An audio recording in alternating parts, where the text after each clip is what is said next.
All right. Welcome back to another episode of the Pro Hockey Pod, episode 3. This week, we are happy to be joined by a fellow podcaster. So I recently went on his podcast, Two Ales and Hockey Tales, and it was a great experience. This is someone who's been doing it a long time, and a couple of things I definitely learned from him through podcasting. And he's joining us today from the shed.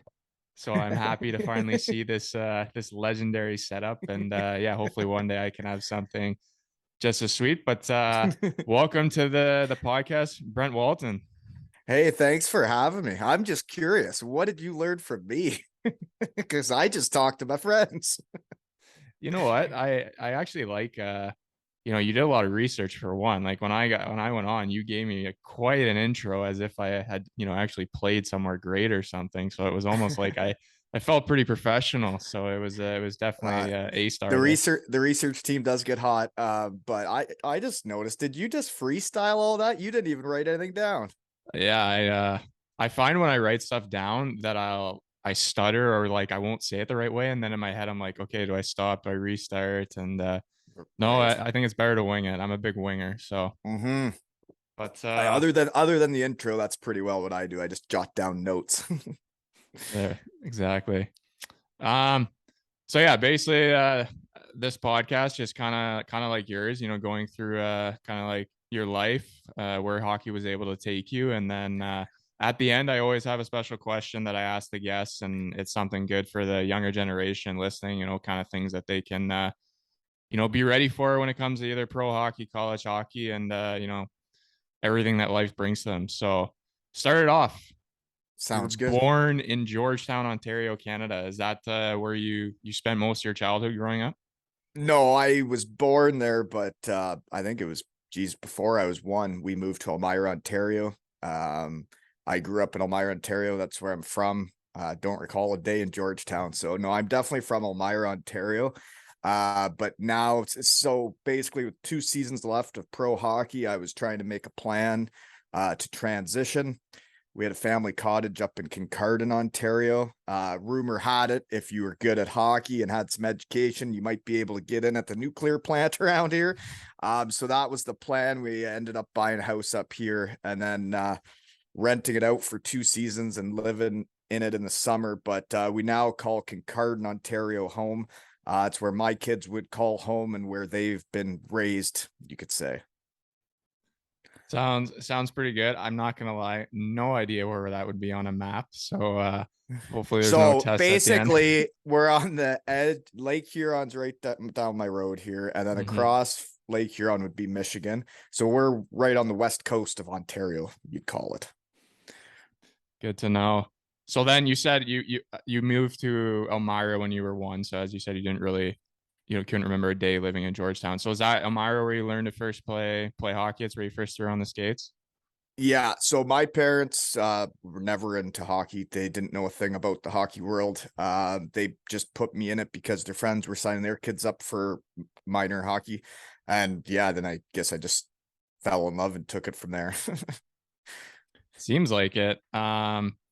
I want to talk to you quickly just about your minor hockey path. Like obviously online it only says so much, but did you play most of your minor hockey through the Guelph organization there in the SCTA, or did you also play a little bit in Elmira?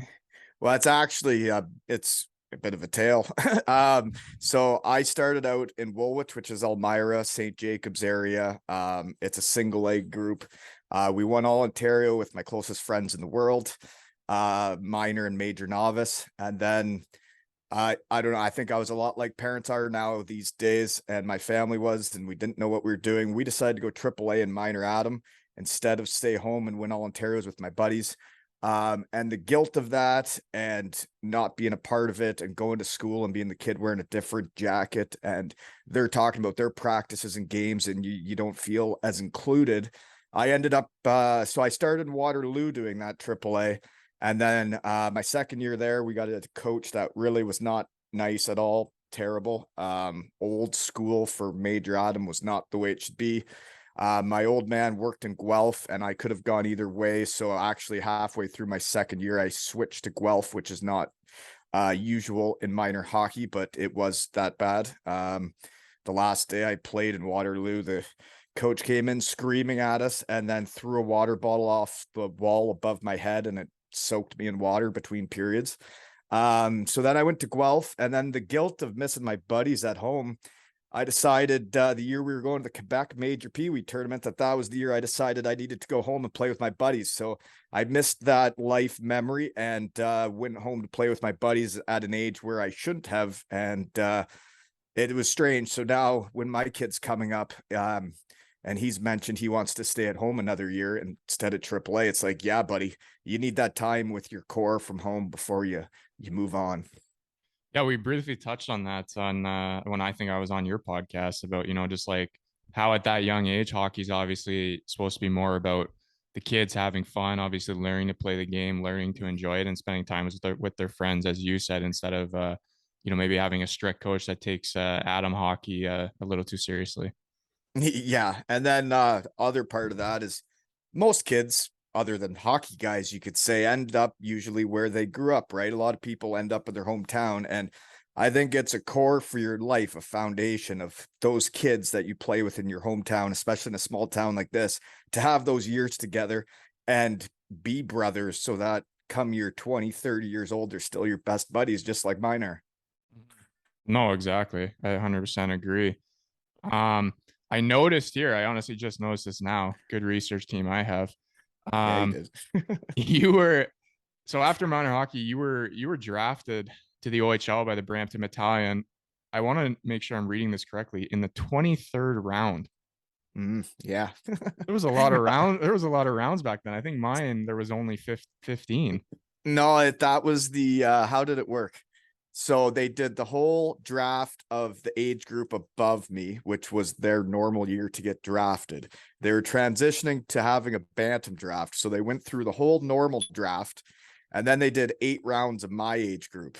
So it would have been the 15 rounds plus 8 rounds of my age group. And I was the last overall pick of those 8 rounds of my age group. I went dead last overall to the Brampton Battalion. And then the next year they did have another 5 rounds of my age group or something. But yeah, there was like a transition year there. And that's why, 23rd round. That's right. Last overall. You know what? That's pretty impressive. I mean, that's gonna be a trivia question someday. Thank you. Who was the Thank you. last overall pick in the 1999 draft? But no, were Yeah. they? So I guess they were trying to, because obviously the WHL, like they do the Bantam draft, the major Bantam draft. I believe they're 1 year earlier. So were they trying to maybe switch to What? that back then, or? Well, that's what they did. They made it a year earlier. That was when they were doing it. It used to be like a year later, and it would only be like 2 rounds of 83s would be able to get drafted like early, right? They Okay. did all those rounds, and then they did another 8 rounds, and then they like switched it over completely the next year. Mm-hmm. Yeah. That's a long time ago, man.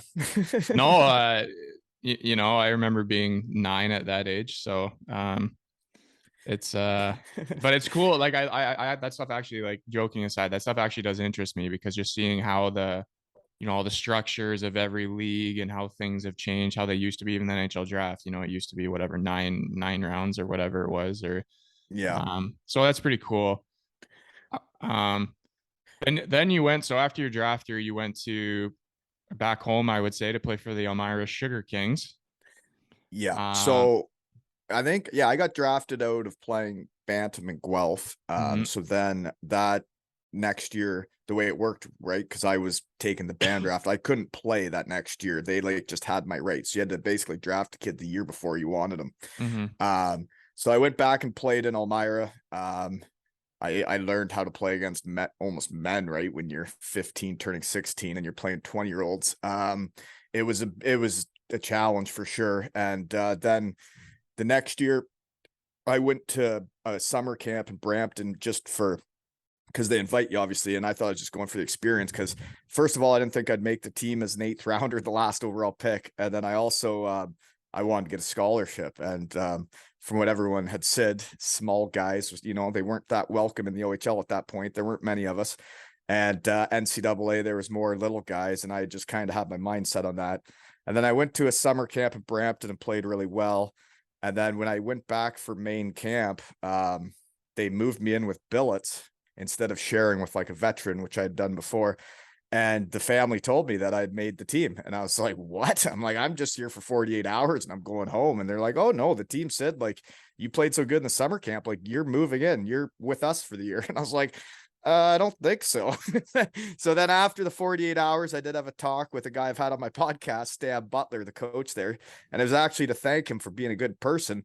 Because he even said after that main camp, he wasn't sure if I had played as well as the summer camp. And I was kind of on the bubble of making the team at that point. And he said, if you want to get a scholarship, he said, you should follow your heart and do what you think's best for you.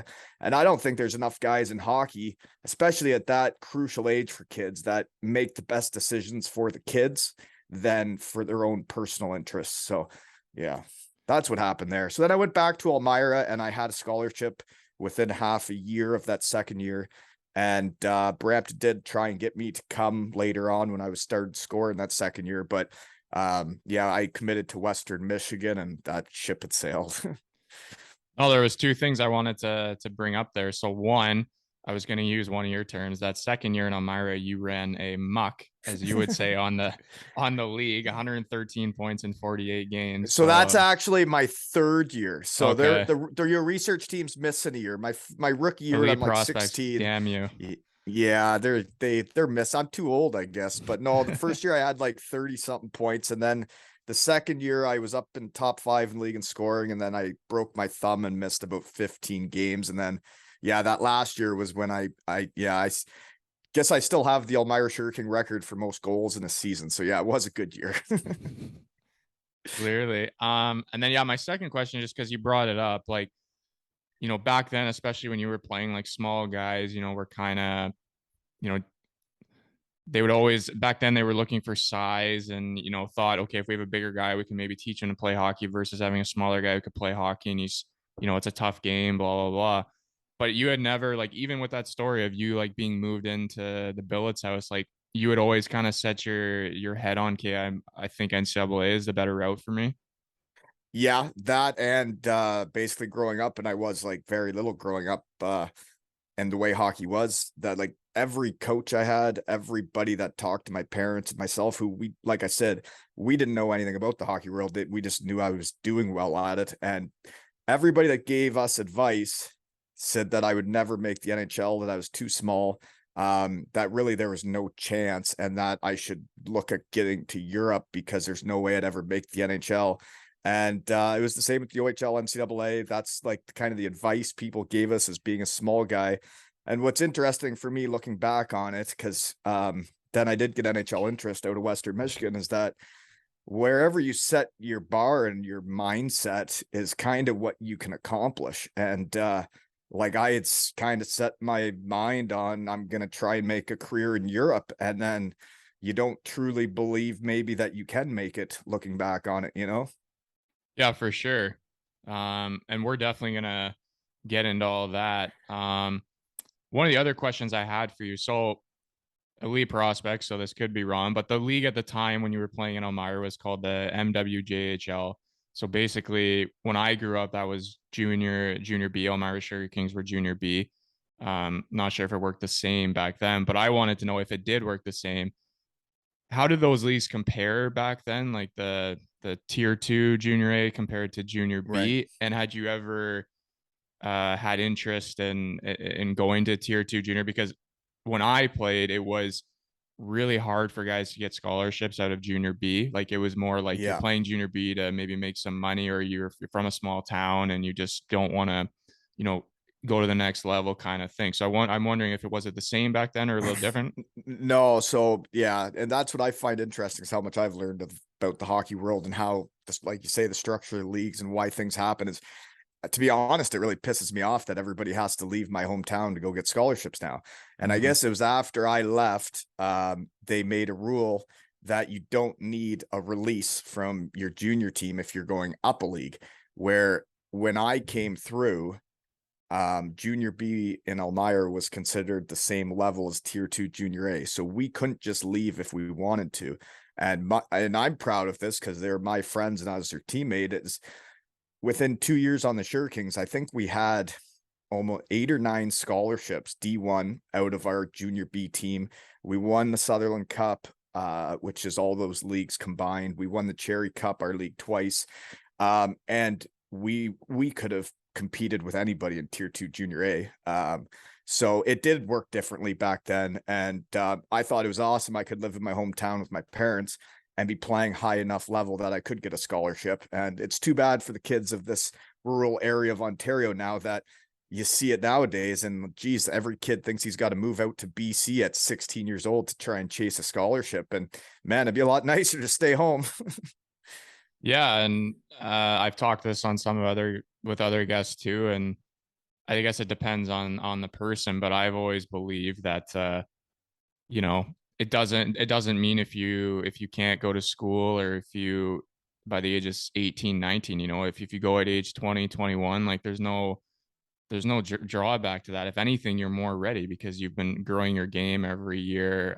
Your body's been getting stronger. You've been playing with other people, learning how to play the game even more at every level. So, Well, there's that, and there's also when our kids ready to actually move away from home, right? mhm. Like it is a big thing in a kid's life, that first day of moving out of your parents, whether it's in with another billet family. I never did that, so I still kind of, it can't. It's got to be strange for a 15, 16-year-old kid that's grown up with his parents, and then all of a sudden, like your day-to-day life is different. Like you have to be ready for that too, right? Whether your hockey game's ready for it. What I always say is happy hockey players play better. And I think a lot of kids that move out of their house too early to go try and do something they're not comfortable and ready for, their play suffers because they weren't ready to move out of home. Yeah, I can definitely see it from both sides. Like, you know, the one side, as you said, like if they're at a young age and they're not ready to go yet, and then they go somewhere, whether it's across Canada to BC, and it's a whole different experience, and maybe their game doesn't, they don't get the best out of their game because, you know, they're missing home or things are different. But I also think on the other side, if you were to look at it too, if you're, you know, it depends on the person, obviously, when I say this, Can but if help you you're, grow up, right? yeah, exactly. Because if you're someone who's lived at home with mom and dad until you're 21, and then you got to go off to college, and you know you've never made a meal before, you've never made your bed before, whatever it is, laundry. That's also a change. I don't know if anyone's like fully ready for it, because in the end, Right. it's what you've experienced in your life. So if you don't know what to expect fully because you haven't done it before, then I don't know if you can be fully ready. But again, it depends on the person, as we said. And it definitely depends on the person. And yeah, like you said, when they're ready, or also getting out of your comfort zone and yeah, growing up. Mm-hmm. Yeah. Um, so Western Michigan, you said you got a D1 scholarship there. Was there any other schools that were interested, in other maybe visits you had gone on in that before committing there? Yeah, so it was my second year, which on the research team would look like my first year, but I was doing well. I was a top 5 in the league in scoring. Myself and Barrett Eggets, which says hell of a player on the Sugar Kings, were both doing well, but I broke my thumb at an all-star game. Won MVP of the all-star game and broke my thumb, and missed the last 15 games of the regular season.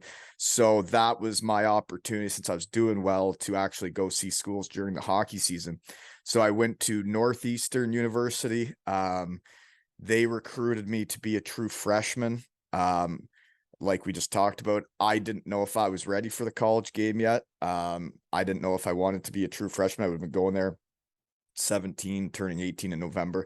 I wasn't sure if I was ready or good enough. And then the other schools that have been talking to me were all talking about the following season.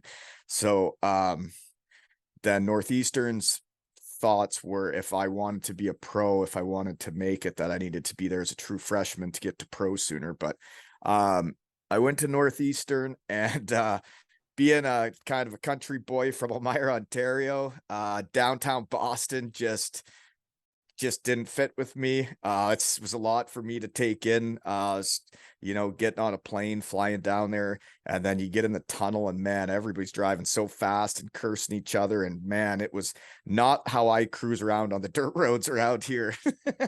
And then I went to Kalamazoo. I was recruited by Chris Brooks, who's a beauty that's been on my podcast, that was from Stratford, Ontario, had a very similar path to me in hockey, but he was our assistant coach, and he brought me in. And the day I went to Kalamazoo, man, it was love at first sight. They played Michigan.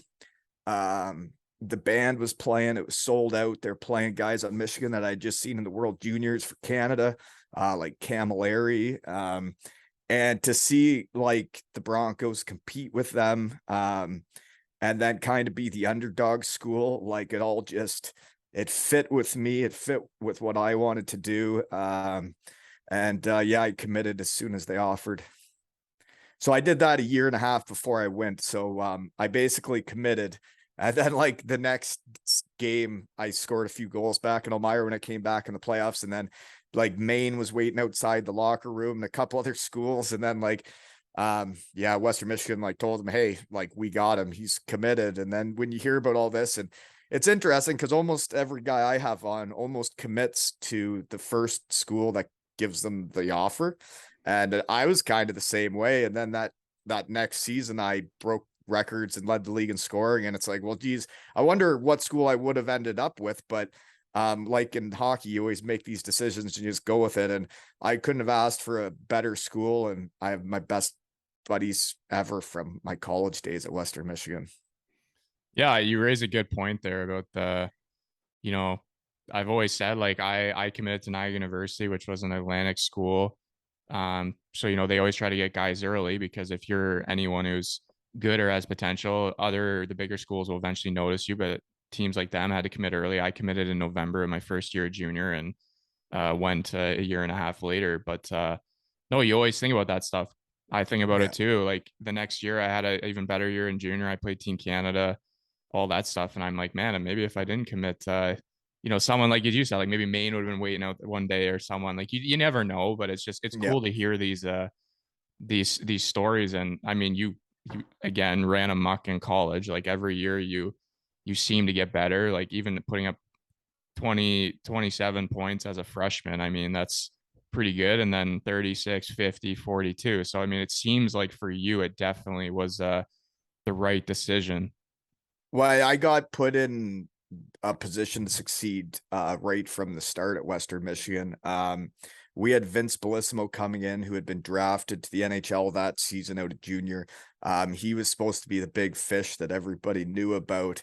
And I would notice in like articles and whatnot that the coaches would say, like, you really shouldn't overlook Brent Walton. Like, he's from Elmira, Ontario. You guys just don't know who he is, but he's going to come in and have an impact. And that's actually why I shout out a lot of kids around here on mine, because I find that there's some good players in this rural area of Ontario and nobody knows about them. And I want to tell people about them because it didn't happen for me. So when I got to Western Michigan, the coaches put me on a line with Pat Dwyer and Jeff Campbell to start the season. And those were the past two CCHA rookies of the year. And then they put me on the same line as those two. And I was like, okay. So I knew I was set up for success from day one with Western Michigan. And that's obviously how I got so many points. You need ice time and opportunity to get points. But I mean, I was on a power play as a freshman right away. And played in every situation, penalty killed. So I couldn't have asked for more that way. No, as you said, you were put in the right position, and that goes again back to what we've talked about is development because you're learning to play at that time against some guys are 24, 25 depending where they were in their school years, and it's almost like playing against men, kind of like preparing you for that pro game, which you ended up going into after college. Did you have a lot of interest after college for North American pro or? Oh, it got quite confusing there. So this is another part of what I say nobody knows about good players from my area of the world is I got there, I had a good freshman year, right? 27 points. And then the second year, as sophomore, I think it was like 36 points. I'm up there near top of the scores on our team. And I literally had never had an agent ask to be my agent. Not once. I had never heard from one in my entire life. And you hear about these kids that have people bugging them at 13 years old and 14 years old, and they're trying to get in bed with the family already. And it's like, I had never had anybody ask me. And like there were agents in my area in Waterloo, Kitchener, and they never once wanted to be my agent. They had all their OHL guys. And it's interesting because I didn't, that you kind of don't believe in yourself that much, but I like being the underdog and I like showing people that they're wrong. So anyways, the start of my junior year would have been our class, our core of the team at Western Michigan was one class. We had like 7 guys that were high end players on our team, all left after my sophomore year. They were the seniors that graduated out. And then it was kind of, it felt like it was all on me and Vince Bellissimo to carry the weight with Pat Dwyer, who played in the show as well. But the start of that season, I was leading the nation in scoring. I think it was almost Christmas time. I ended up finished top 5 in NCAA scoring at the end of the regular season, and then our team wasn't very good, got put out first round. But I did have agents bugging me that year, and I never had before. And then I had like big time agents when I was leading the nation scoring. And the coaches at Western Michigan were telling me not to choose one and to wait and all this. And I waited till it was nearly the end of the year to pick one, which I knew who the guy should have been the whole time from the time I met him. It was Lewis Gross, who was Martin St. Louis' agent, and he focused on college free agents, usually smaller guys. And anyways, I committed with him right near the end of that season.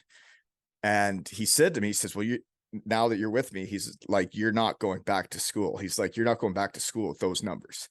And then he started calling around, and I guess because I don't know why this would be. Western Michigan wasn't good, but he said not many people had seen me play. And this was after my sophomore year at Western Michigan, or sorry, junior year, and I was in the top 5 in NCAA scoring. And he says not many people have seen me play, which seemed very strange. But it was the same time the lockout happened, so you couldn't sign an NHL deal. You could only sign an AHL deal. So then basically I had to go back to school because I couldn't sign a deal. I went back, and then our team was even worse the next year. If you look up some stats of the other guys in the team, we really struggled that year. And I did well personally, but we lost nearly every game. And I did have NHL teams still watching me, even though we were losing. And come the end of that season, the Leafs were coming to the games, and my coaches were telling me who's coming. And it was very confusing time. So then at the end of that season, I thought I'd be leaving right away. My agent told me I'd be leaving right away, and then nothing happened. And then it's the end of year parties, and your class has done their college career, and everybody's, having the year end get-togethers. And I thought I'd be going right away. And then, geez, it was 2 weeks later. I hadn't really got to skate. I hadn't been doing that much. Then all of a sudden my agent calls and says, Columbus wants you to come to get a look at you. And if you'll come, they just want first crack at signing you July 1st. So then I got there, couldn't use my own sticks, couldn't use Bauer sticks because it's the AHL. You got to use CCM. So they don't have my curve. They tell me just take a stick off the rack. And I tell you, I was brutal with that stick. I couldn't pass it where I needed to. I couldn't shoot it where I needed to. I was getting chances the first couple of games, and I couldn't shoot it where I wanted to. And then I played, I think, 6 games there. And then all their players from Columbus came back for the playoffs. And then they told me to head back to school, that I was then dressing in the shower. But they guaranteed me a one-way AHL deal. They determined that they didn't really want me, but they had guaranteed me an AHL deal. So come July 15th, my agent hadn't really come up with a better offer. So I ended up taking the guaranteed contract with an organization that didn't want me. So that was a tough bounce. So like Columbus had a rookie camp the next year, and I was under contract with Columbus, and I was not invited to it. So that was fun. That's there was so much to to digest. That was a long there. story, eh? Yeah. Sorry. No, it's all good. Well, obviously, like Lewis Gross, I know the name because I believe he was Johnny Gaudreau's agent, like you said, kind of smaller guy. I'm not sure if he still is. Yeah, but yeah. So I don't even know where you want to go with that. That was a long story. I just got rolling there. Yeah, no, hey, that's totally fine. I understand how that works. I guess what I would like to pick out of that is, you obviously, as we said, ran amok on college, and then you end up getting that kind of pro contract, and like you going into that next season. So when you said you have that one-way AHL guaranteed contract and you weren't invited to rookie camp, like how were you feeling at that time, and how do you mentally go into a season like that? And like, Yeah. try to give your best, knowing that maybe this team, at the moment doesn't seem to have any interest in really wanting you? It was a real mind F, you could say. I showed up. So this was back before, social media and all the stuff, right? So I didn't really know much about the rookie camp. I showed up for main camp, and I'm hanging out with some of the rookies that were just there on it, like a tryout type deal. And they were talking about this rookie tournament. I'm like, what is this? And they're like, well, we just came from the rookie tournament like a week or two ago. And I'm like, huh, okay. And then when they put teams together for like the inter squad games, there were two teams of pros, of the guys on pro contracts, that the NHL players, the AHL players, the East Coast guys, they were split up into two teams. And then there was a third dressing room with the guys that had just been drafted, that like were the, say, 3rd to 8th round picks that were really young, that just had been drafted. And they put me in the room with those guys when I had signed an AHL deal. And I never did skate with the real players at the NHL training camp. I was there for 2 days, and then they sent me down to the AHL. So obviously I was bitter and pissed off, but I had gotten in really good shape. I was ready to play and I was ready to go. And I went down to the AHL then, and in that preseason, I ran amok. I had well over a point a game. I would say it had to have been closer to 2 points a game.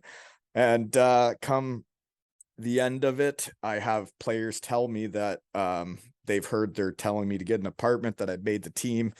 And then they never did say anything to me. And then it's days go by, and then another guy or two comes down from Columbus. And then it's going into the first regular season game. And I remember showing up at the arena in Syracuse. And like I said, I had played as well as I can in the preseason, and I didn't think there was any chance I wouldn't be playing. And he comes out and he says, Wally, he goes, I got to talk to you. He goes, you're not playing tonight. He goes, but it has nothing to do with how you're playing. He's like, you're playing great and there's nothing else you could do, but it's about contracts, and he's like, you're not playing. I was like, all right. So then it got into that for the start of the season, was bag skating and watching hockey games. And then they determined that they were going to send me down to the coast for 2 weeks to have me get some conditioning in. And then they said when they brought me back that I'm not a 3rd or 4th line type player, that I get my shot on the top 2 lines. So yeah, then I ended up getting sent down to Dayton for 2 weeks. And yeah, this is another long story, but then I get called back up, and I'm supposed to get my chance in the top 2 lines. So I get called up and I get there, and the guy that determined they thought was too hurt to play, come warmups, decides he's good to go. So I played on the 4th line and then was sent back down the next day. And they said, hopefully we see you again. And yeah, it wasn't until they were already out of playoffs and weren't making it that they ended up calling me back up. So it was a tough year. And I felt like a Dayton Bomber. I was in the coast pretty well the whole year. That was my team. That's where I felt comfortable. We were a team down there, and I did well. I think I won Rookie of the Year for the team, and we went to the finals and almost won it. So, all you can do is try and show them they're wrong, right? Yeah, prove people wrong. No, obviously I've talked to other people about it too. It's just that if you're not drafted, or if you're not on an NHL one way or whatever, like the minor hockey, what I mean is the AHL or East Coast, like it's a grind, and there's almost at times things you can't even, it doesn't matter. As you said, like I think you had 44 points in 52 games in the coast, and it only got you 13 games in the AHL, and probably most of those were on the 4th line, as you said. So it's not like you were put in those situations to succeed where you were more in college. Yeah, and it's hard, right? Because your whole life you've been in the first power play, the first penalty killer, been put in every situation. You go through college, you're up there for like all American and all that stuff, and then you get to pro and you see all these guys that you were doing better than, I guess, pass you in the pro hockey world, and you're seeing guys become full-time NHL guys that you're like, I've played against you, man, I know. And it can be very, very frustrating. And then when you get into the depth charts of those teams, the people they have skin in the game with, the scouts have put in hours and hours, and the coaches need to know who you are, but then the guys at the top also influence who they play. It's not always about in the AHL who is actually playing the best, who's going to play, right? Mhm. It's No, a exactly. strange game over there. Yeah, definitely. I mean, as we said, it's sometimes it really is out of your hands, but as you said, you did everything that you felt was in your power to give you the best chance to get in the lineup. And it brings me to my next question. So after this year of uh kind of not what you expected, I would call it, like right away, were you like to your agent, like, or whoever, hey, I'm No, going to Europe? Or no, and that's another. Geez, like it's interesting when you look back on it, right? With clear eyes and not the blinders on. But like, if I would have told my agent after that year, okay, I don't want to be here anymore, I want to go to Europe. I think he could have got me to a higher league after my college career and the East Coast going to finals. I think he could have got me to different places, but my my agent wanted me to play another year in North America and try and work my way up. I was listening to him until friends were like, I got an offer in Germany and Landshut. I was on my way to Rockford in the AHL's camp, which obviously you never make it if you're not on a deal. And then I was heading down to Pensacola, Florida to play in the coast. I was skating with the Western Michigan Broncos on my way, and then got the call from Landshut, which they had called me about 2 weeks earlier, and I'd said no, I'm going to stay in North America. They called again 2 weeks later and said, like, have you thought about this? Because you are the player we want, and we're going to offer you one more time before we move on. And within those 2 weeks when I had said no, I had Dave Cousineau, my teammate at Western Michigan, call me and say, like, are you going to make the NHL? And I was like, no, it doesn't look like it. And he goes, so what are you doing? And I'm like, what do you mean? He's like, go to Europe, man, make money and go have fun and play hockey. And then that had stuck with me. And when they did call back, my now wife, I called her and I'm like, hey, so like, I know we were moving to Florida, but I think I should turn around and go to the airport and go to Germany. And then she's like, okay, well, so when do we leave? And I was like, well, I'm gonna leave like right now, and you meet me there in 2 weeks. And just like that, our lives changed, just like that. But it's interesting because if I would have had an agent looking for a European deal all summer, I bet you my deal would have been a lot. It probably would have been better than what I got. But I did make that decision basically, and it's pretty quickly. it's crazy how things happen so quickly, and they happen like that. And obviously, as you said, you went to Landshut, and then after that to Bietigheim for a couple years. Before I started this podcast with you today, I was Googling you on YouTube to try to find some footage of you. And I found a game where you guys played at home against Krimichow in the old Bietigheim rink. So for me, I've worked in this rink because I worked in Bietigheim one season in the Dell 2. It's completely different now. Like the stands and everything are taken out. So it's just like an empty barn with ice. But seeing it on video for the first time, like I am still basically mind effed on how they could fit so many stands in this small rink. Like watching it on the highlights there was incredible. I was like, this must have been a great rink to play, and the fans are on top of you. It's packed, it's loud. Like, do you want to talk about the experience there? Well, I could, yeah, I mean, Bietigheim's little rink, like I've talked about on mine, is I like playing on smaller ice surfaces. I grew up in Elmira, that was a small ice surface. I enjoy hockey more on smaller ice surfaces. I think hockey's boring to watch on the big ice. I think there's not enough contact, there's not enough mucking it up. When I got to Bietigheim, I'd played them in the playoffs the year before. When you're on their team in that little barn and they get the student section with the flags and there's guys topless banging drums and they're all chanting. Um, and there it was my favorite rink in the world when I was playing there. And then like it was pretty neat for me. I had been there for a month or two. And I was leading the league in scoring at the time. And then when I get called out for the game, right, they always say your first name and then they say the last name. And then when I would come out, they would say Mr. Brent, right? And everybody else would just get the first name. I'm like, holy moly, like they really like me here. And I, it felt like home there. It was an awesome place to play.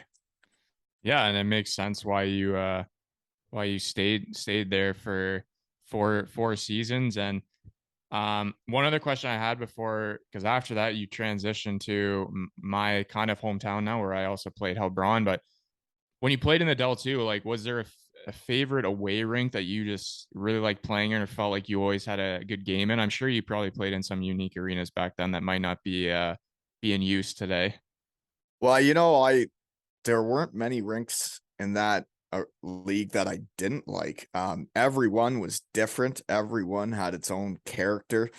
I'm trying to think, like winning the championship, becoming Deutsche Meisters in Munich, in the Olympic Stadium there. Like when you saw how many Bietigheim fans were there and you see how much it meant to the town and the people, when we're speaking of favorite places and atmospheres, there was nothing better than winning the championship in Munich. And then the subsequent party in Bietigheim was pretty wild too. Was that the expectations that season? Like, did you guys going into that season? Because like in hockey, especially in European hockey, there's every summer there's some teams that spend a lot of money and they're expecting, hey, we're going to be top 3 this year, and then we're going for the Meisterschaft. So like, was that Bietigheim's expectation for that season? Oh, 100%. Yes, they were definitely in it to win it. Our sixth, seventh defensemen, who were hardly getting in the lineup for us, were getting called up to the DL to play games. We played DL teams in the Pokal back then, Mm-hmm. and we won games against DL teams. We could compete with anybody. And yeah, they poured money into it. I always call it, we were like the New York Yankees of the second league. And but we played that good. But there's lots of years where you put money into a team and it just doesn't work. Everything worked that year, from start to finish. Yeah, we just ran amok, as you'd say. Clearly. You just brought up one thing. So I never got to experience the DEB Poco. Like, can you explain like a little bit to me, to be honest, and then also the listeners? For example, when I was in France, we would play something called the France Cup. So basically, it's all the leagues, so all 5 leagues, and then if you're in the first league, you're probably not matching up against a fourth league team. You're probably your first round is probably 2 rounds in, and you're playing against maybe a third league team or a second league team. Is that kind of what the DEB Poco was as well? It actually changed. Each season was a bit different. When I Okay. first got over there, you would play it was like a group of 4, and it was almost like a little tournament, I believe. You'd play the semifinal, and then whoever won that would play the final, and they'd move on to the next round. But when I first went to Bietigheim, I remember playing home games against like Frankfurt or Dusseldorf, and like we were playing the high end DL teams, and we're a second league team, and I loved it because we could compete with them and win. But then the next couple of years, we ended up winning the Pokal and Bietigheim. That season was only the second and third leagues were invited. So then the DL was no longer in it. And it was basically, when you keep going, lose, you're out. And Mm-hmm. it added, I think, about 8 or 9 games to win it. Did you feel you got like you still got up for those games, or do you think like No. some no right away? No. I actually, it was wild. When everybody, even the way they talked about it, the players, because I mean, I'm the type of guy, if you're playing hockey, you play to win every game. But like even the coaches, the way they would deal with those Pokal games was, they knew it had 8 games and you might not win it, right? So come the first game or two and you'd be playing a third league team, they literally would just roll 4 lines no matter what situation the game was in. They coached it like it didn't matter. So then you kind of play it like it doesn't matter.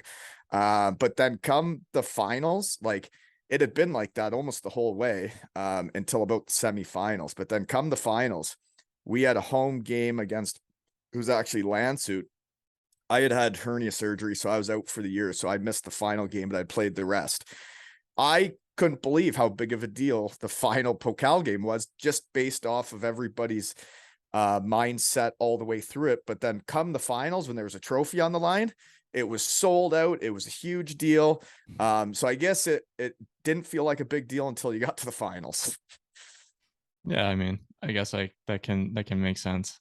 I guess it's kind of like the Challenge Cup in the UK. They have a similar thing too, right? And everybody talks about how many games it adds, but it's another trophy you can win, right? Yeah, I mean, I think this is a grander scheme, but like even the Champions League, like I've talked to some people who say, you know what, like the first year, first 2 years, it's kind of cool, but after that, it's like, oh man, okay, now we got to go a month earlier than normally or 3 weeks earlier and play more games. And like for some guys, it just becomes like, more of a grind, adding more games to the body and stuff. But I guess it depends on your experience and if it's your first time, if it's your 10th time, and also It's how all it about goes. perception, right? It's all about perceptions because I would have killed to play in the Champions League to get to show myself to all those other teams that probably had never seen me play, right? And then you get those guys that are probably the first, second rounders that, they're gonna get contracts no matter what.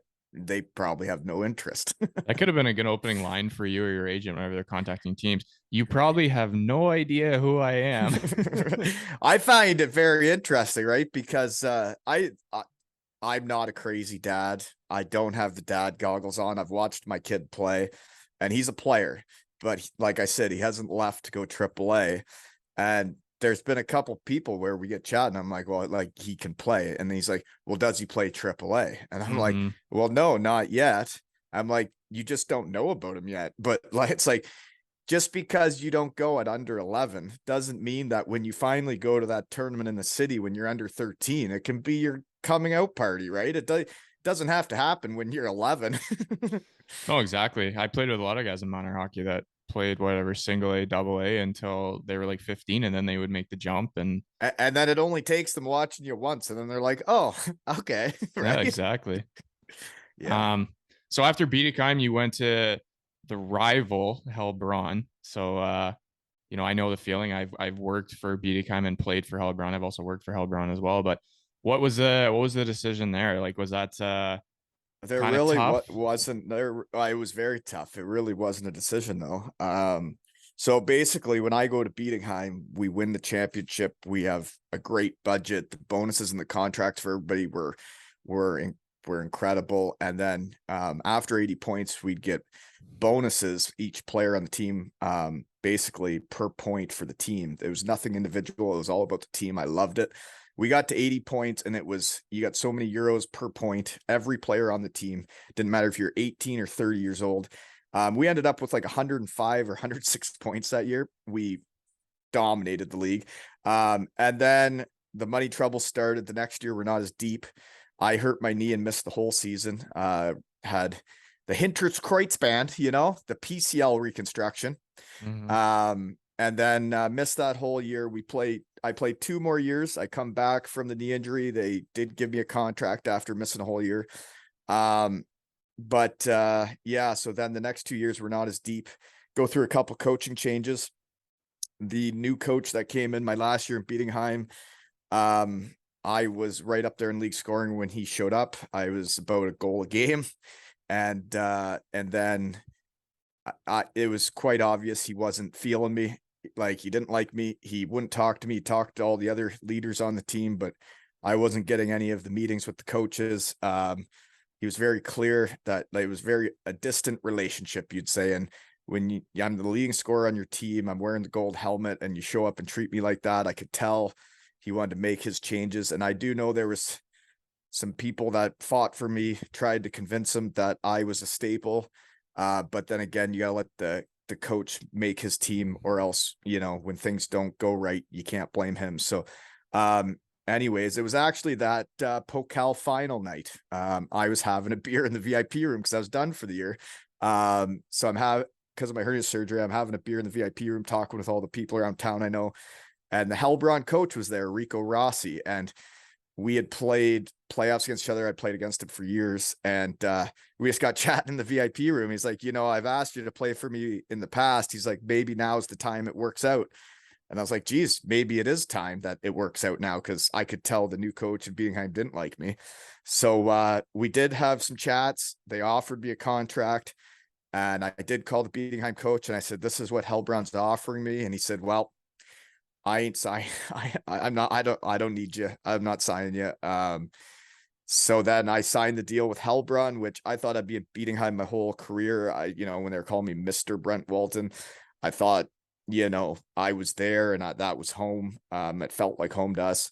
And then you sign that contract and Hellbrun just shows up in their team van and you move all your stuff into the team van and you move 30 minutes down the road. And it's just like, you were there for 4 years, blood, sweat, and tears. You win championships and then you just leave and it's like nobody even cares like at all that you're leaving. And it was really hard for me as a guy that was loyal and didn't want to leave.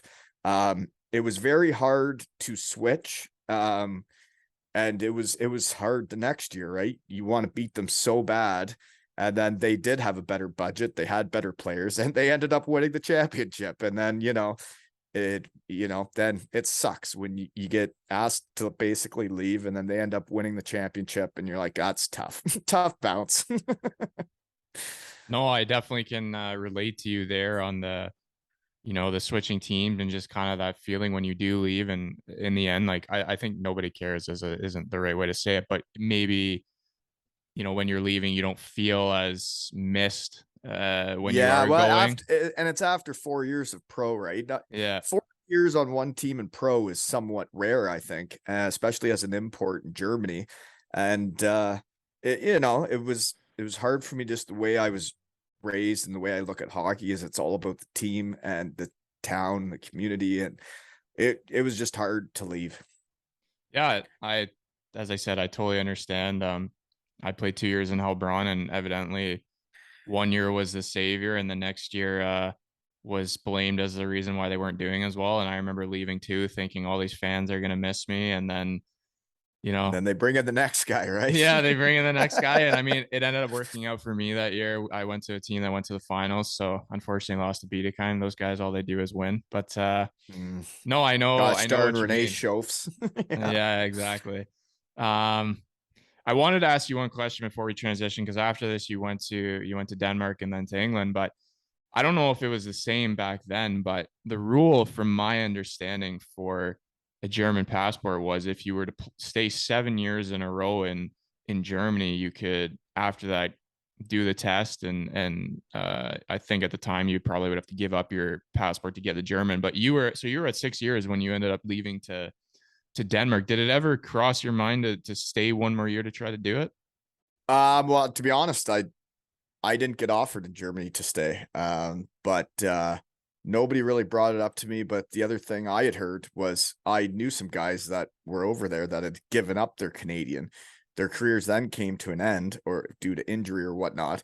And they couldn't get back home because their wife was, say, German, or whatever. They would basically go to the bottom. They weren't going to get their passport just because they used to get it. They were in the bottom of the pile, just like everyone else trying to become Canadian, right? Mm-hmm. And I had heard of that, and I think it'd be different, say my wife's German and what have you, but my wife's American. I'm Canadian. The plan was to live in Canada. If I give up my Canadian, then I basically can't come home, right? So no, it never really came up. No, I just that those stories always are always curious for me. Like myself now, I'm a guy that's, this is my 7th year in Germany, and I'm marrying a German, and I've always been like, if there was a way to get it, and maybe who knows, maybe I come back and play because a German Canadian goalie, that's one of the reasons why It's I a couldn't. whole different thing. It's a Yeah. whole different thing, and that's one of the things why I couldn't stay in Germany, because in Germany you can only be an import goalie in the Del 2 or the fourth league. Like you can't be in the Oberliga. And when I was getting kicked out of the Del 2, you There's not know, many jobs left, is there? no, there's not many jobs, and also like I understand it. There's 4 import spots per team in the Del 2, so not many teams want to take an import on that, and I totally understand it. So that was just I'm always curious about those stories, and Yeah, well, and it's interesting for me that it's the 7 years you give up your Canadian if it's the same way, but then if you get it through family, or I believe other guys that got married over there, they didn't have to give up their Canadian. If you don't have to give up your Canadian, that's a whole different thing. I think now, like, I have a friend who was Canadian and married a German, so he had to give up his Canadian. But I know this year they're passing a new rule. They're just debating right now on the years, but I think they're going to drop it down to 5 years. And if you can do the test and everything and pass, you can actually keep both now. So that's Well, going to be a that would change massive game everything. changer. Oh yeah, it would. It's going to change everything for the national team too, It's because, going to change everything for the national team and the actual Germans that are around. yeah, exactly. So we'll see if that rule gets passed. That's just the rumor going around now. But yeah, so Yeah, after no. So to finish that off, though, as when you get out of the game of hockey, you can have some sour taste in your mouth. So my wife was American, couldn't work in Canada. My kid's been born overseas, but then you come back with no job or work experience. And then when you've played well, and for me, I consider that I played well on every team I played on. Pretty well had a point a game everywhere I went or over. But then when you get asked to leave, especially when you've won, it can really piss a guy off because it's like, well, what did you bring me here to do? Is hockey about having the best physique in the league, or is it about winning games and helping a team win? I got when I went in for my year-end meeting in Helbron, which we had underachieved. We had a good team and we didn't play good enough. We got put out first round. We finished 7th and we lose to a good team in the first round. But then you go in for a year-end meeting and they just said, like, we're not bringing you back. And your teammates wanted you back, and then you leave just pissed off, right? And then I went home to Canada. I got a baby. I've been in Germany my whole career. And like I said, nobody really knows about me because I was NCAA and then I'm in Germany. Like these other leagues, nobody knows me. And I was tiling in the summer for my uncle. I was putting in a bathroom and finally got a call come July sometime from Dan Seaman, the coach in Sunderjyski in Denmark. And it was the first call I'd had from any team. And it was well into July. And man, you can really start questioning yourself, second guessing yourself. Are you doing the right thing in life? Especially when you have a 1-year-old. And it was a very challenging time. And then I do sign in Denmark and I go there and finish second in the league in scoring. We win the championship and I go in for that exit meeting. And then they tell me I'm not allowed to ask back again. And I'm like, I just finished second in the league in scoring, win the championship. You should be asking to give me a raise, not telling me to leave, Mhm. So then you start second guessing yourself again.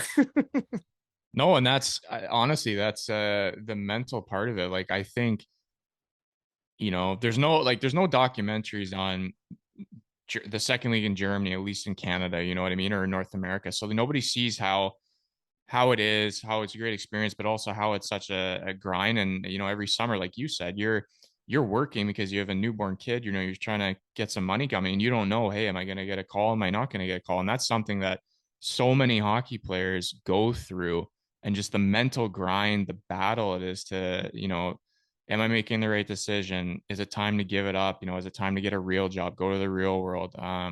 Do I have the right agent? Am I doing the right thing? If I tried every contact resource, like these are all things that I really feel a lot of people don't understand that we as athletes have gone through and are continuing to go through. And one thing advice I'd give to guys doing it now was I would say in pro hockey, you are your own boss. You're running your own business and you shouldn't be waiting for an agent to do stuff for you. How you play is how it's going to go, but you also need to make things happen for yourself. You need to message teams, you need to message coaches, you need to get to know more people, you have to network. The more people you know and the more people that know you is the more opportunities that will come up. The way I ended up in Cardiff was nothing was happening again. And I messaged all the teams in the UK. I didn't wait for my agent anymore. I had kids and I'm like, I'm not doing this anymore. I'm not waiting for you. I'm going to go get a job. And as soon as I sent one email to the UK league, I had offers from 85% of the teams, and the other 15% said, we can't afford you. Whatever you want, I know we can't afford you. So basically every team was interested. And I was thinking to myself, I'm like, well, that took me one email. I was like, what was this guy doing? It's like, I can do this myself. And I think when you're your own boss and you care more than anybody else, go do it yourself. No, I agree. Sorry, any agents that are listening, sorry, I didn't mean to say that. But I No, did. I think it's everybody has their own experience. Like I understand where you're coming from. I was always someone um I had to do a lot of this stuff myself, or like my best friend's dad was basically my agent when I was playing. So I would go get all the contacts and he would talk for me because he could sell me. He knew me really well. He coached me. But like you said, it was, And it's grind. nice to have a guy like that in your corner, right? You need guys like that. No, 100%. He got me some jobs that I probably shouldn't have had. And, it's that grind I'm talking about. Like I had to go online, search for contacts, if it wasn't on the team website, add somebody on Facebook, try to get a number, try to get an email. And that's, you know, and then I look back sometimes and I'm like, well, if I had someone who was a full-time agent, because my best friend's dad, he had a full-time job, he was coaching. So he doesn't have time to do that every day. Like he's got other priorities to do, which I totally understood. So it's like, I think back, if I had one of these German agents that I, heard so much about that other guys had, and I have one now who's done great for me, could my career have been different? But again, that's what we talked about at the start. It's the what ifs, right? It's the, You can't, you got to make these decisions and just roll with them. I am quite aware that, like, when I was in Germany, I made basically all the deals myself. I would go in for my year-end meeting. They'd be like, "We want you back." They'd be like, "How about the save money?" I'd be like, "Okay."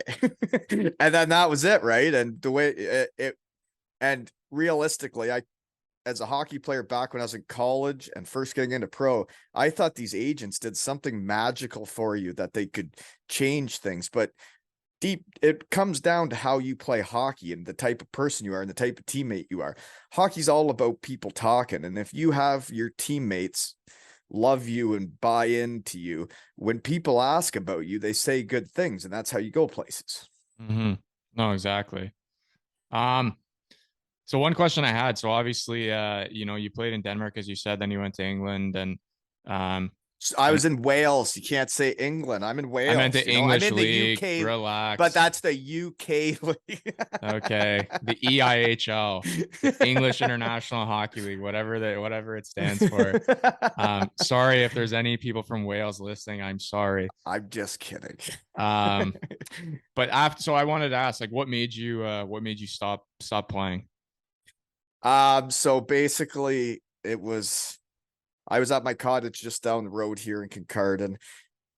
When I went into that year-end meeting in Denmark, the coach said, he's like, "I will give you a great reference to anyone and anywhere. Just ask me for help." He's like, "I'm sorry we're not asking you back, but I am on your team and I have your back." And he called me sometime in July and said, "Wally, what is going on? I have not had one call from one team or one coach about you, and we're into July. What are you doing?" And I was like, "Really?" I'm like, "You haven't had anything?" And that's when I decided to go do it myself. And I ended up in Cardiff, which he had recommended was a good place to play. I went there and it brought, obviously I was bitter. Winning in Denmark was fun, but I was bitter how it ended. Then a week later, after you win, the next week you're being told you're not coming back, is a very strange flight home when you just won a championship, but you're also not coming back. It's not the same feeling as winning and like signing back. But I go to Cardiff. We have new owners. They had finished ninth the year before. We have a player coach, Andrew Lord, who I had played against in the second league in Germany. He was in Garmisch, and that's how he knew about me. He brought me over, and it was the biggest beauties I've ever played with. This team was just a bunch of kind of guys like me that maybe were misunderstood or have something wrong with them, whatever that is in the pro hockey world. For me, my body sure didn't help me anywhere, but it's, I did the best I could to stay skinny, and each guy kind of had their own little thing about them, but they were all dandies and they're all great people. And it took us about a month or two to come together. And then once we did, like, you couldn't beat us. We were awesome. And it was the closest team I was ever on. We won the Challenge Cup there. It was their first trophy in I don't know how many years in Cardiff. And then the fan base all came back after they had left from the previous owner. Hockey was a huge deal in Cardiff again. it was so much fun to play, but I went there to get my MBA. So that year, my first year, I had my second child, I had my daughter in Cardiff. And I also had my toddler, Colby. And then I did my MBA in 1 year there while we did that. And then we decided as a family, it was too much fun playing hockey, but it was so busy with the school. We wanted one more year just as a family to have fun and enjoy being a hockey player. So I re-signed to go back to Cardiff, and then I blew out my knee in like early November, late October, like right near the start of the year. Same knee as in Germany, and then it was over. I tried to come back for about 6 weeks, went in and did some test, and there was a give out in my knee, like right in the squat stance. My knee just gives out. So they said I would never be cleared to play again. So that was it. Then it was over. I guess I'll keep going with this story. So then I got two little kids, had signed up to play the year there, had rented out my house in Kincardine for this season. Really had nowhere to go, and my hockey career is now over. And I went for a beer with the GM, Todd Kelman, and said, like, I don't know what to do.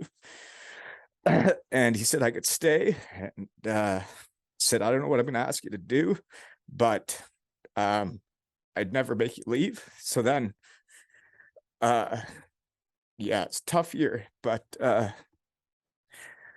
did the pregame speeches. I sold tickets. I took out sponsors. I did whatever they needed. And then I guess a couple years after I was done, like 4 or 5 years later, they had me back for a Wally night, which was pretty cool. I can obviously see and hear you getting a little emotional about it. It obviously brings back a lot of feelings that maybe you haven't thought about in a long time. But to me, that just shows what they meant to you, what you meant to them, and just kind of that family, a bunch of beauty atmosphere that you had talked about being in Cardiff. Like, it was just a bunch of great people, and I've heard from other people who've played there. I've talked to Todd Kelman on Zoom one time, and he seemed like a great guy and a great hockey mind. So it's, I think unfortunately you blew out your knee, and it wasn't the way you probably envisioned it ending or wanting it to end. But it seemed like they did everything to keep you there and have you enjoy the last year in England, which was the goal of you and your family. Well, and and it's embarrassing, get all choked up talking about it, but it's like the not getting asked back, the finishing top 5 in league scoring on teams and not getting asked back. And you start wondering if you're the problem in the room, if you're a bad teammate, and then for them to do that for me, guys have a tough time out of the game. I did personally.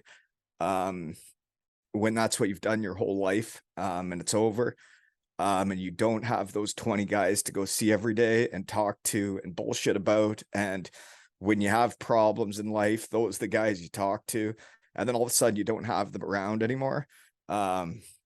It was a hard time. So then for them to bring me back years later, and it wasn't obviously just about playing hockey and the type of player I was, but more about the person, because I didn't play that much. That is why it was so important. No, and that's awesome. And you honestly just brought up a point. I haven't really asked anybody about it, but obviously I've gone through it as well. When you are done playing, like it's never easy. Doesn't matter what sport it is, doesn't matter how old you are, where you've played. It's not easy to transition because you're used to that, as you said, the locker room atmosphere with the 20 guys joking every day at practice, the bus trips, whatever it may be. So some of the stuff that you've obviously been able to help kind of keep your mind busy or kind of take the next step into the other side of life is obviously, both your kids are involved in sports, and also you've been doing the podcast, which I was on, Two Ales and Hockey Tales. Are those kind of some of the things, obviously, along with your family, that just kind of helped you, get back in that positive mindset? Yeah, and I've talked to a few people about it. It's like when you first leave the game, you almost have to have that time, that almost like grieving period where you Mm-hmm. kind of hate it, you miss it, but you don't because you hate it. And then eventually it keeps pulling you back, and then you find your place in the game again. Doing the podcast, um, I mean, I have pictures of my face and what it looked like coming out of the game and how depressed I looked. And then there's pictures of me now. And to think that was 5, 6 years ago, and I look better now. And it's all from talking to hockey guys in my shed. But then the kids, I've gotten into coaching. I coached my son's team a year ago, and now I got a week left to coach my daughter's team, an under 9 girls team. And that has completely brought back my love of the game so much between the podcast and the coach and the kids.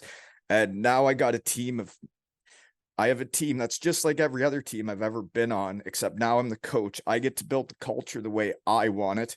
I get them to interact with each other kind of the way I want it, and set the bar where I think it should be. And then to see them come together as a team the way I want to in each of the last 2 years has been so fulfilling. And then, we get to play for trophies, and then I get to try and figure out how to get the best out of each kid, just like I would do with my teammates when I played. But now doing it from the coach's side, I love it. And I do think I'm very good at it. I think I'm better at coaching than I was at playing. But like I said, nobody knows that yet because I'm just learning right now. But like, coaching this minor hockey stuff is as real as coaching gets in any league, except you don't just have the players to deal with, you get to deal with parents too, right? And you have to try and find a way to bring it into be a family where everybody do everything for each other. And it's not just like a pro where you're just dealing with pro athletes. Like, you got to deal with all the different types of people in minor hockey and try and bring everybody together. And it's like a challenge for me for the year to see what I can do with a group of people, Yeah, and it seems, one of my questions was going to be, how's it being on the other side? But you just basically explained it. It brings you a lot of joy, and you have a lot of passion in doing it, both in boys hockey and girls hockey as well, which I think is great because you have both aspects of it, and you seem to enjoy both sides. And as you said, you're still learning, and many people I think don't fully understand that it doesn't matter what age group, boys or girls who you're coaching, there's still tons of stuff you can learn. I've seen that in coaching minor hockey over here, goalies, as well as being in the pro game. Like, I learn something new every week, and I think that's why the coaches who have a lot of success or do it for a long time, one of the reasons they enjoy doing it so much is because they are learning every day, and that helps them. Learning, that's what hockey's all about, is learning from each other. It's like going through your career from the time you're a rookie and pro to the time you're getting out of it, the different life lessons, the different things you've picked up off of from your captains, from the guys that maybe weren't pros, you learn from people's mistakes, you learn from people's successes. But then also it's like doing the pod, and I get to pick people's brains, and it's like, I've had on probably 30 guys that have their jerseys retired. You can learn a lot from people that ended up with their jerseys retired, but you can also learn a lot from the people that maybe never won anything, from the people that, were asked to kindly leave a lot of places. Like, you can learn from everybody, and it may just be something small you take from them, but it might be something that leaves a real impact with you. Oh, and I, as you said, like, you've had guys on that have their jerseys retired. Like, right now, I haven't had anyone on of that stature, but I like talking to the guys who, as you said, might have been like underdogs or overlooked, because their stories, what they've been through, and even how they see the game, what they've learned, is actually so unique, just as important, if not more important, because these guys have never been in the limelight. Like, they've never been, at the highest levels where everybody's watching. Like, they've been grinding it out in other leagues, and I always find it fascinating. Like you, I love listening to guys' stories. Even yours today, I appreciated the emotion, because for me, it shows like this is someone that cares, and looking back, was happy of what he accomplished, and good people that he met along the way. Um, Yeah, like, it's weird for me because when I first came back, I didn't talk about my career. Nobody wants to hear about it. You kind of forget about your successes and your accomplishments, especially like I said, when teams, I'm so competitive, right? That like I like winning. And when teams don't ask you back, it's almost like you lost. It's like I I want you to want me. Every hockey player wants to feel wanted. And you go through your career and then, it not everything goes according to plan. I didn't get to the leagues I hoped to in Europe. I had a great ride, but I also like forgot about how many times I won, and I didn't really put it together until like 200 episodes into my podcast. Is that like, well, I did win in every league I went to except for college. Like I did win something in every single league except for college. And like the East Coast, we went to the finals with a ragtag group. So I've realized that and then like I get my real world review of how I manage a team now. And the review was like, has an uncanny ability to bring a team together and to get the best out of his team. And I've realized that I guess I do have a skill at bringing teams together, bringing people together. And I didn't realize how much I'd won until afterwards. And then the part I take away from my career now is I've been out of the game for 7 years and I've been invited back to Europe 7 times. Just like for hockey games. So 6 guys, jersey, well, testimonials, they call them in UK. They're kind of like jersey retirement. It's when they played on a team for 10 years. I've been invited back for 3 of them in the UK, all Cardiff Devils. I'm going back in May to play a game.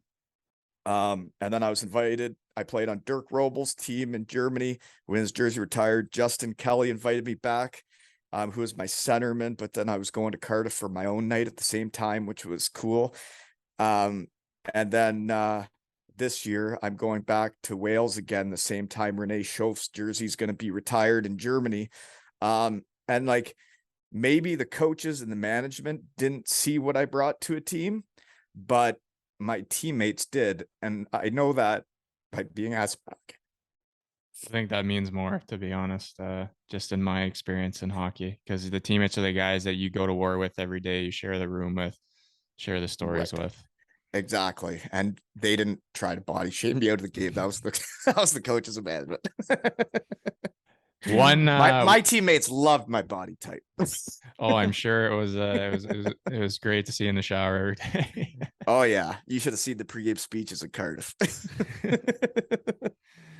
One last question before we go here. I like to ask every guest, kind of it allows them to speak to the generations hopefully listening, the young players wherever you're from listening. What's either one piece of advice or multiple pieces you would give your younger self if you could talk to your younger self again at, being the 16, 17, 18-year-old you once were? What would you some things you might say to prepare you and give you advice for the future? I would say one of the biggest things is believing in yourself. Believing, I think, everybody's got a different skill set and what have you, but in life, in hockey, what you believe you can do is very powerful. If you don't believe you're going to win, if you don't believe you're going to score, if you don't believe you're going to make it, you're not going to. When you do deep down believe it in your guts and you know that you've worked hard enough, you know that you can outcompete the other guy, you know that you can beat whoever, then you will. And I think that is a big thing. But then it's like what I tell my kids now when I be coaching is, you're not trying to be the best player for you. You're doing it for you, but also for every player on that team. You're not going home to practice shooting for yourself. You're doing it for every teammate on your team.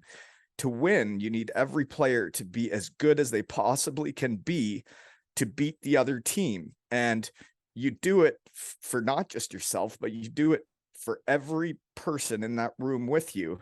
And winning brings communities together. I've done it in different countries. I've done it on different teams and different leagues. It brings communities together. It brings towns together.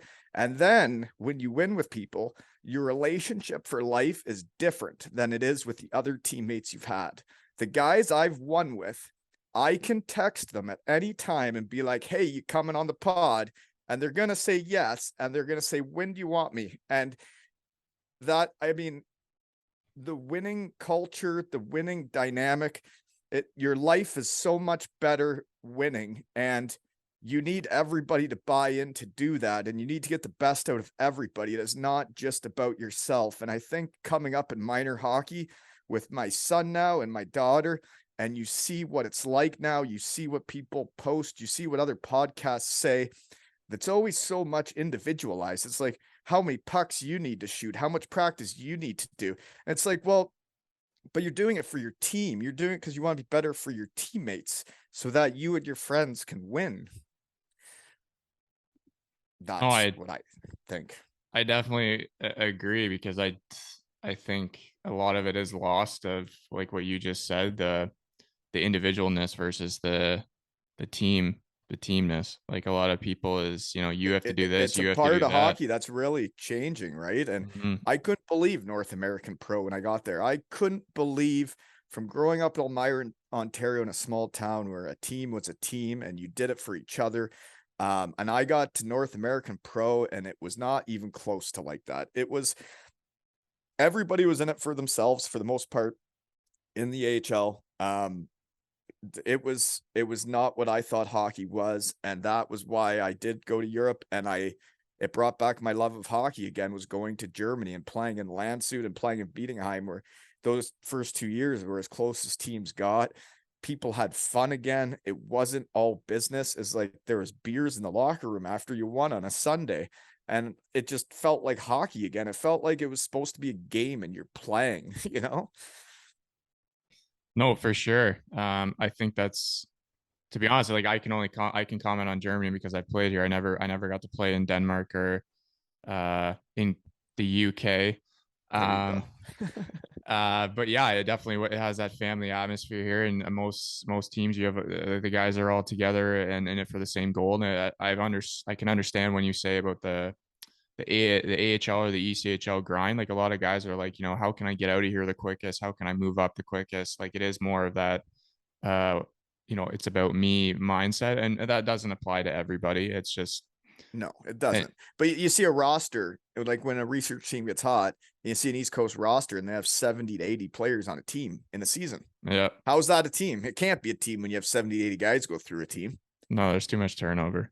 But Yeah, but then you get to Europe and guys sign contracts for the year and you're a team for the year. And that's what I loved as a challenge, as a person, was I had all year to figure out how to get this team as good as I possibly could to help get the most out of my teammates and to help them be the best players they could be, and also be like myself, be ready to win. And that's what I loved, was being on a team. And you knew when you got there at the start of the year, for the most part, that was going to be the same team at the end of the year.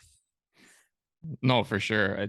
I think, I mean, the East Coast, it's obviously different, right? Like they're 2 week contracts or whatever they are. Where in Europe, it's if you want to really get rid of somebody, you have to buy them out. So that's also a factor that goes in it. But I think it also means, you got to be really selective with your guys and really do those background checks and make sure you're building the right puzzle pieces, putting them together, and that good group in the room too. And I think that's me personally being on that journey right now, trying to be a GM one day or a sport manager, being an assistant sport manager right now. That's part of the fun, is doing all that homework, because you watch a lot of video and you can see somebody's a good player, but like you said, are they team first? Are they going to be a great guy in the room? And that's something that It's goes so into it. big.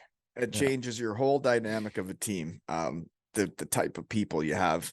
And it's like I always say, for like, cause I do my podcast in my shed and I've started calling them shed guys or shed gals, is that like means the good people in hockey, like the people that if you're digging a hole for a day, they're going to make it fun and you're going to enjoy digging that hole with them. And it's, that's the type of people you need on a team to win, is the people that make every day showing up fun. And to be honest, there are people in pro hockey that are not that way. And you show up and they bitch about this and they bitch about that. And you're like, geez, can you just have a good day? Like, smile. There's a lot of worse things you could be doing, but Especially if that's what you signed up to do. yeah, exactly. But what I've taken from that is if you're a shed guy or shed gal, then you've made it somewhere in life. So Brent, I appreciate you taking the time to come on my podcast. You allowed me to come on yours first. Um, I feel like we've gotten to know each other a lot better from not knowing each other at all. Just a lot of common acquaintances that we've either played together with or knew someone who knew someone. That's how the hockey world is. But again, I appreciate you sharing your story. It was honestly tremendous, and I hope anyone listening, takes the time to honestly to listen to some of the advice you gave, and hopefully we can go another episode too for both of us on each other's podcast in the future. Oh, definitely. And like I say, shed guys know shed guys, and I'm sure there'll be a couple guys we could get on together, right? That's what I love about this is you bring back memories, you get to talk about stuff, and like I'm over so much stuff that I wasn't in the past. It's like I never had watched a video of us winning in Denmark. I had never watched a video once. After they asked me I wasn't coming back and they told me they want me back, I was so bothered by it all that I had never seen a video of us winning. And now I'm over it and I'm comfortable with who I am and what I did in the game. And now I can watch those videos and see me and my son out there with the trophy. And everybody's got a totally different path. And that's how you can do this and I can do this, is that every guy in hockey, that the stories and there's no one way to go where you're getting to, right? It's all, you got to enjoy the ride, right? Oh, for sure. That is it. It's about enjoying the ride. And I was told that many times to anyone listening. If you get the experience to do it, it doesn't matter what level you're playing, enjoy the ride, because one day it will be over and you'll be looking back kind of like we did today, and And that can be wishing fun too. can be fun, but you're also wishing, oh man, I take me back for one more day there. But Brent, thanks again. And from Germany, cheers and ciao.